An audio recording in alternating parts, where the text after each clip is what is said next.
જ્યાં કે ડિશમાં બેટા પાવર આવતો હોય.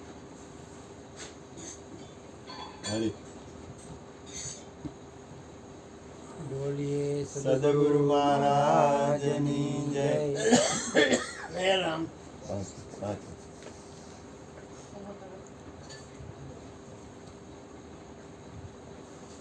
હમણાં જ ગુરુ મહારાજની કૃપાથી ત્રણ બાપુએ વાત કરી,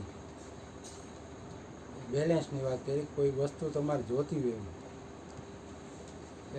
એની કિંમત 100 રૂપિયા છે, તો તમારી પાસે 100 રૂપિયા હોય તો તમે લઈ શકો. તો એ કે ભાઈ રોજ તમે 1-1 રૂપિયો જમા કરો, એમ જમા કરતાં કરતાં મહિને 30 રૂપિયા જમા થાય, 3 મહિને 90 રૂપિયા થાય. એ 100 રૂપિયાની વસ્તુ તો હજી વધારે 10 દિવસ રાહ જોવી પડે. 100 દિવસે 100 રૂપિયા જ ભેગા થાય. એ દરમિયાન કદાચ વસ્તુની કિંમત વધી ગઈ કે ચાલો ભાઈ 100, એ તમે આવ્યા ત્યાં કિંમત હતી એ નથી, તો કે આજે 105 રૂપિયા, તો વધારે 5 દિવસ રાહ જોઈને એ આવે વસ્તુ.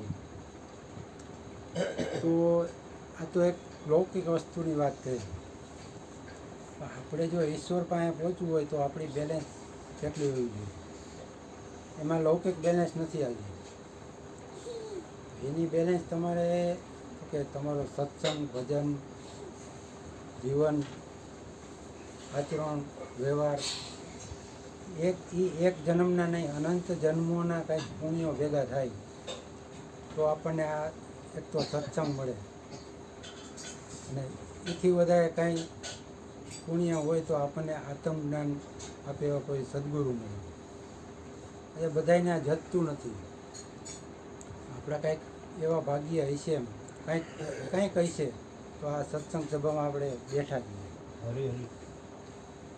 નકર આ જગતમાં તો કેટલા કરોડો માણસો છે, કરોડોમાંથી અહીંયા કેટલા બેઠા.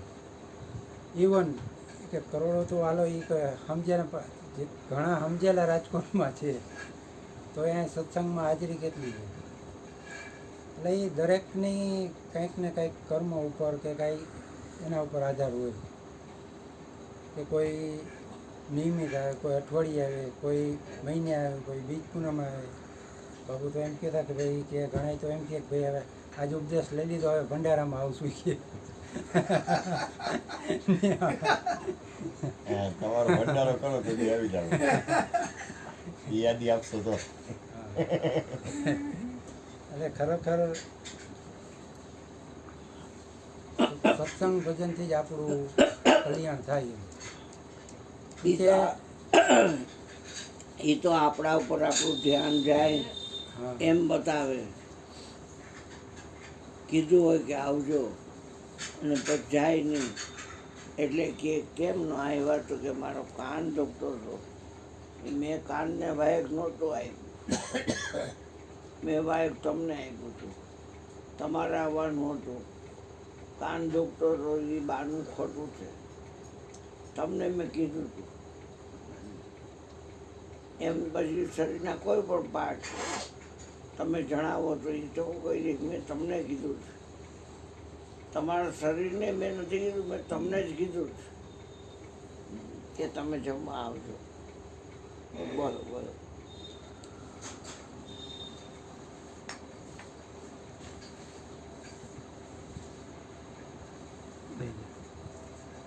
એટલે આપણે જો ઈશ્વર મેળવો હોય તો આપણી પાસે એની બેલેન્સ જોઈએ.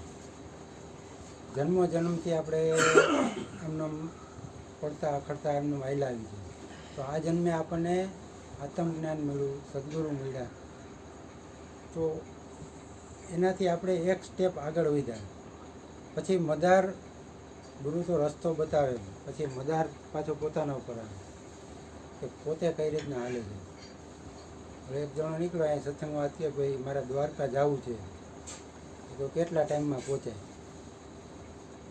તો ઓલા કંઈ જવાબ ન દીધો. તો એ થોડોક હાયલો ત્યાં ઓલા કીધું ઉપર તો ક્યાં જવું? કે દ્વારકા જવું. તો કે તું છે ને કે લગભગ 2-2.5 દિવસમાં પહોંચી જાય. બધું પણ પહેલાં કહેવાય ને તો પણ પહેલાં કહી દે તો હું પણ મારે તારી કે હાલ તો જોવી પડે ને તો હાલ જોવું હોય કે આપણે કઈ રીતના હાલી છીએ એના ઉપરથી આપણે ઈશ્વર પહોંચીએ છીએ એ દ્વારા નક્કી થાય કે ભાઈ આપણે ક્યાં પહોંચવું. બોલીએ સદગુરુ મહારાજની બધાય મારા સ્ટુડન્ટ બેસી જાય છે. હા